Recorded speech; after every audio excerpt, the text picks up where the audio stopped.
Biz эми азыр өткөн темабызды улантып, ошо темабыз молекулалык кинетикалык теория жана негизги жоболору.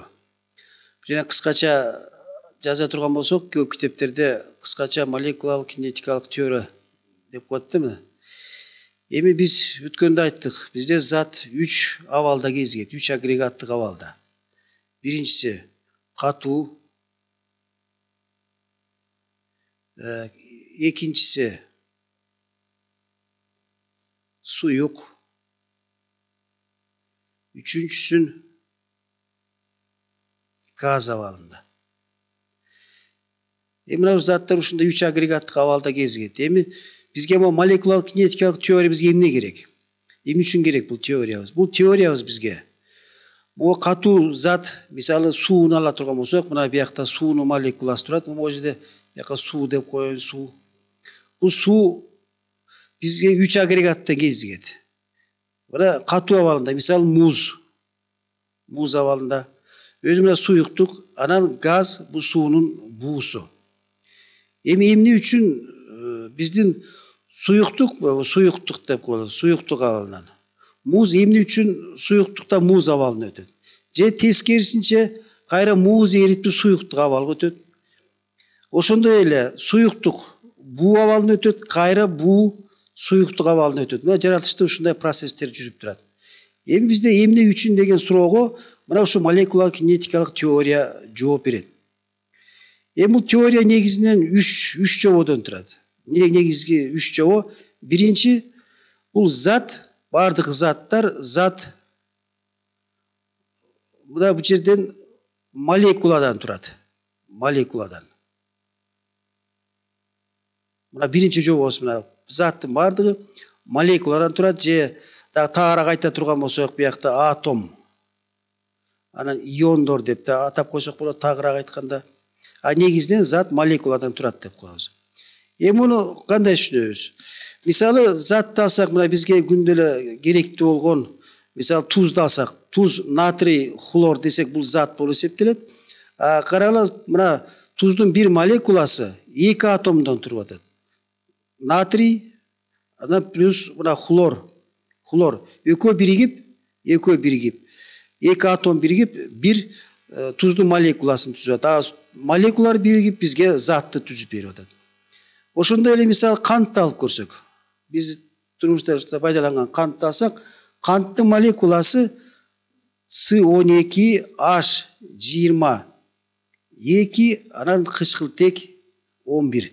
Карагыла, бул жерде эсептеп көрсөк, бул жерде 55 атомдон туруп атат. Канттын бир молекуласы 55 атомдон.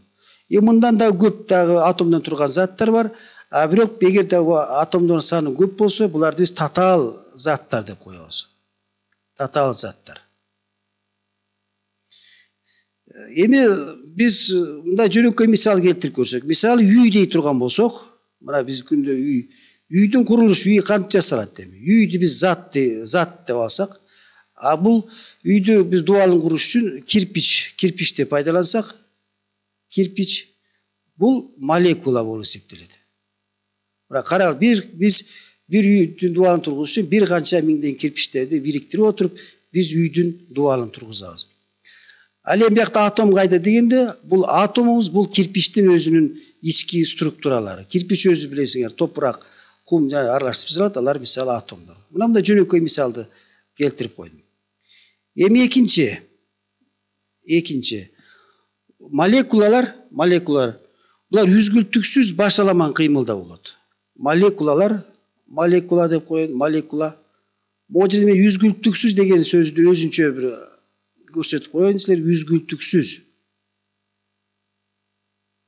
Үзгүлтүксүз башаламан кыймылда. Башаламан кыймылда болушат. Бул үзгүлтүксүз деген сөздү мынакей, бул үзгүлтүксүз деген булар эч качан токтобойт деген мааниде. Булар молекула заттын ичинде дайыма кыймылда болуп турушат. Эми ошо молекуланын кыймылы эмнеден көз каранды? Молекулалардын кыймылы бул температурадан. Температура канчалык жогору болсо, молекулалардын кыймылы, башкача айтканда ылдамдыгы дагы ошончо жогору болот. Ылдамдык. Мисалы ысык суу менен муздак сууну алып көрө турган болсок, ысык суунун температурасы жогору болот да, алардын молекула ылдамдыктары да ошончолук жогору. Муздак суунуку болсо ылдамдыктары төмөнүрөөк. Ошондуктан молекула эч качан тынч турат деген сөз болушу мүмкүн эмес. Алар дайыма үзгүлтүксүз анан башаламан кыймылда болушат. Эми үчүнчү жобосу. Үчүнчүсү молекулалар.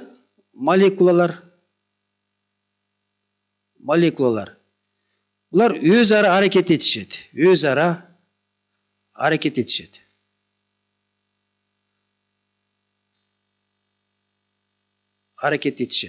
Эми аракет этишет дегенде бул жерде аракет экиге бөлүнөт.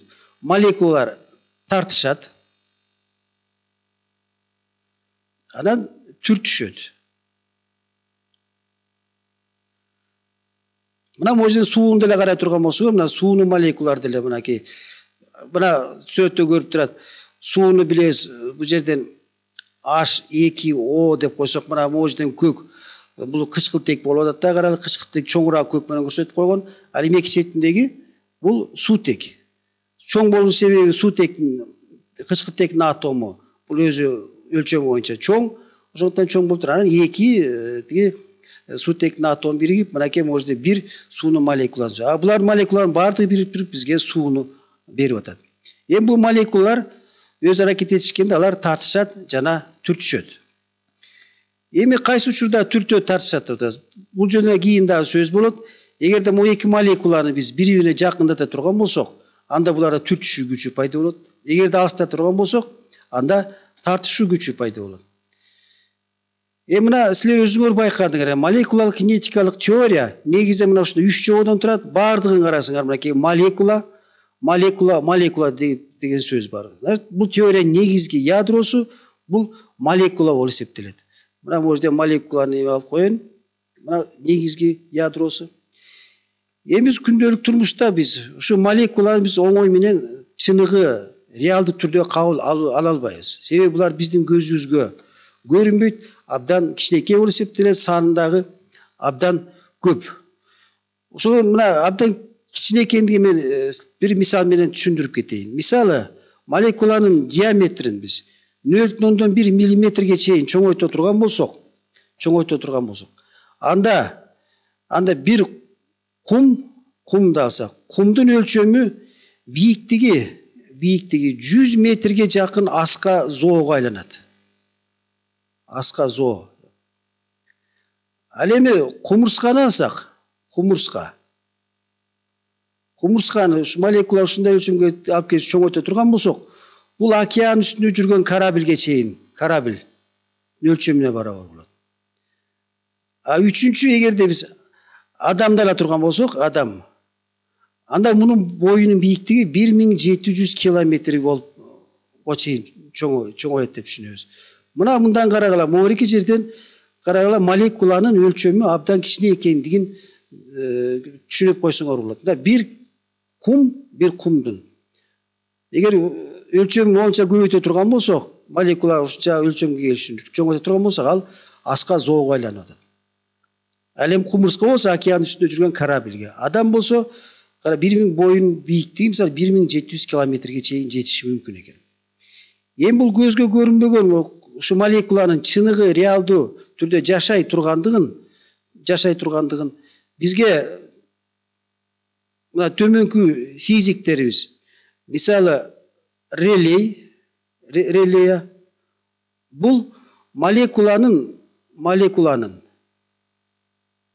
өлчөмүнүн классикалык тажрыйба менен бизге далилдеп берген. Молекуланын өлчөмү. Классик, муну кийин токтолобуз. Мына бул бир окумуштуу болот. Экинчи окумуштуубуз Перрен.